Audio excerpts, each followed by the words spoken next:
Hello বন্ধু, আমি গৌরব। আমি আপনাদের জন্য একটা নতুন ট্রিক নিয়ে DJI RS4 এই গিম্বেলটা। আমরা নর্মালি গিম্বেল দিয়ে ভিডিও শ্যুট করে থাকি।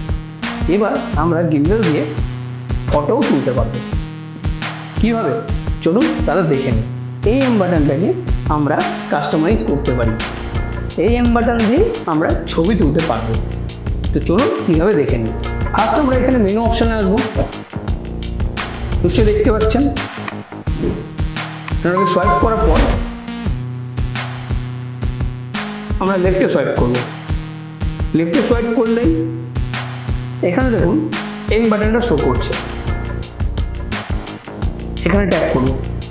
এখানে দুটো মেনু আছে, একটা আছে টেক ফটোস আর একটা C1 বাটন বা FN বাটন, মানে ফাংশন বাটন যেটা। তো আমরা প্রথমটায় যদি ক্লিক করি টেক ফটোসটা সিলেক্ট হয়ে যাবে। এবার আমরা ক্যামেরাটাকে অন করে নিই,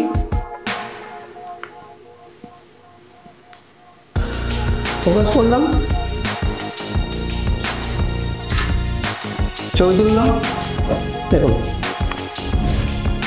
ছবি উঠে গেছে। এইভাবে আমরা গিম্বেল দিয়ে খুব সহজেই ছবি তুলতে পারবো।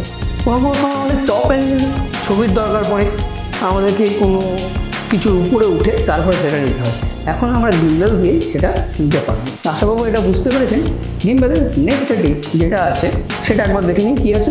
ঠিক আছে, C1 বা FN1 বাটনটা আছে, সেটা যদি সিলেক্ট করি, সেটাতে C1 বাটনে আপনি যেটা কাস্টমাইজ করে রেখেছেন সেইটা এখানে শো হবে।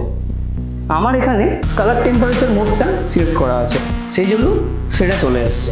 আপনাদের যেটা সেট করা থাকবে সেটা আসবে। আশা করবো আপনারা বুঝতে পেরেছেন কীভাবে খুব সহজেই গিম্বেল দিয়ে আমরা ছবি তুলতে পারি।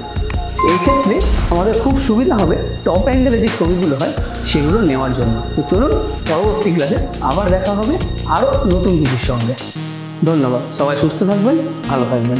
আর হ্যাঁ, আমাদের চ্যানেলটাকে সাবস্ক্রাইব করতে ভুলবেন না। আপনাদের লাইক, কমেন্ট এবং শেয়ারগুলো আমাদেরকে আরও আগের দিকে যাওয়ার জন্য উৎসাহিত করবে।